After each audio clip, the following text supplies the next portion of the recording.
I want to just really quick try to explain this.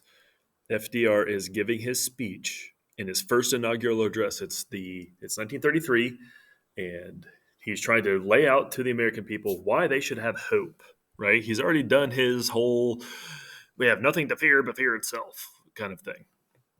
At the end of that speech, he tells us this, and this should, I don't know. I don't know if it should scare you. I don't want to say that, but it should definitely make you think like, this guy has something planned, right? It is to be hoped that the normal balance of executive and legislative authority may be wholly adequate to meet the unprecedented task before us. The Great Depression is the unprecedented task before us. The normal balance of legislative and executive authority means the normal way of writing a law, right? We have a balance here. The Congress writes the law, the House and the Senate pass it in the same form, and the president signs the law. And that takes a long time, right? Because you got to get all of Congress to agree on something, and that never happens. And then you got to get the president to agree to what Congress, agreed to. And he's saying, I hope that regular way we've always done it, the way that the Constitution tells us we should make laws, that is adequate to meet the Great Depression. But look at that. That's a big but. It's a big but. When you see a big but,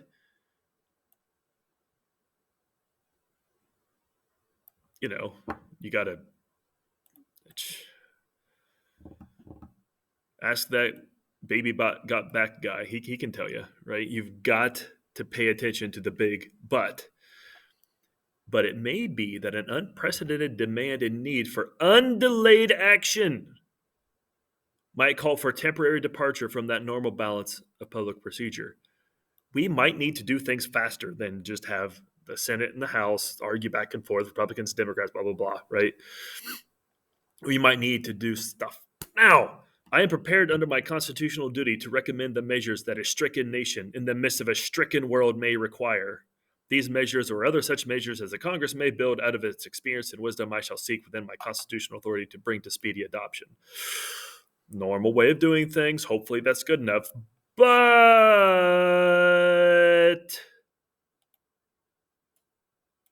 big but. In the event that the national emergency is still critical, I shall not evade the clear course of duty that will then confront me. I shall ask the Congress for the one remaining instrument to meet this crisis: broad executive power. Like the King of England had.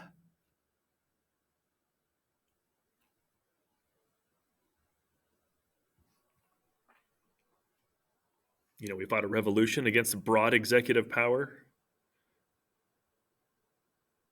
to wage war against the emergency, to wage war against the Great Depression. As great as the power that would be given to me if, in fact, we are invaded by a foreign foe. Now, I shouldn't overemphasize this. I'm not saying that he's asking for the absolute power of a tyrant or a absolute monarch or something like that, or a dictator. He's not saying that, because if we were invaded by a foreign foe, it's not like all of a sudden all of your rights go away, in that the president has all the power to take away all the rights that he wants. That's not what he's saying here, I don't think. But, big but, he's asking for a lot more government power to be able to bypass Congress, to be able to do what needs done now, as if he had emergency war powers, as if we were fighting in an actual shooting war. And my question for you is, should presidents have that much power to fight economic problems? Now, if you go to the Second Bill of Rights, which is actually from the State of the Union Address of 1944, we should have a State of the Union Address coming up soon, by the way. Did we already have one? You, in the front there. Have we already had a State of the Union Address? Did President Biden already give that? I don't remember. I should know. Did I just burp? Okay. This is at the end of his life. It's like he's got a year left to live, right? He doesn't know that yet, but still, because he had polio, remember? In our day, these economic truths have become accepted as self-evident. Notice there he is hearkening back to the Declaration of Independence. We hold these truths to be self-evident. We hold these economic truths to be self-evident. We have accepted, so to speak, a second Bill of Rights, a second batch of ideas like the first Bill of Rights, the first 10 amendments had given us, under which a new basis of security and prosperity can be established for all, regardless of station, race, or creed. He's saying this right in the middle of World War II at this point. The Great Depression is over by this point. This is in World War II. And he's saying basically, when this thing is over, we got to get back to this. And that's redefining our rights. You see, in the Bill of Rights,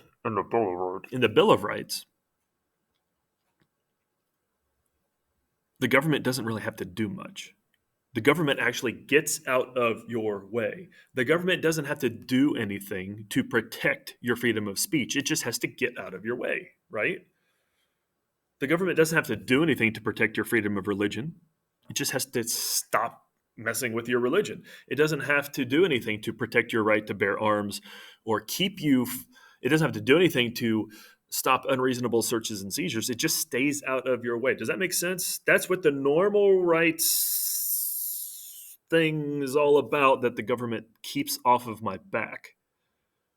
Here he is saying, again, rights are things that need to be secured by government. Secured. Here he is saying, in a second Bill of Rights, we're going to look at rights differently. You have a right, all of us in America have a right to a useful and remunerative job in industries or shops or farms or mines of the nation. If you don't know what remunerative means, it means, to be able to make a good living for yourself. Do you have the right to that? Now you might say, oh, yeah, I have the right to that. Well, okay. You have the right to pursue that, right? Correct? Do you have the right to it? Meaning the government has to secure that for you. That's a different way of looking at it. Which requires more government power?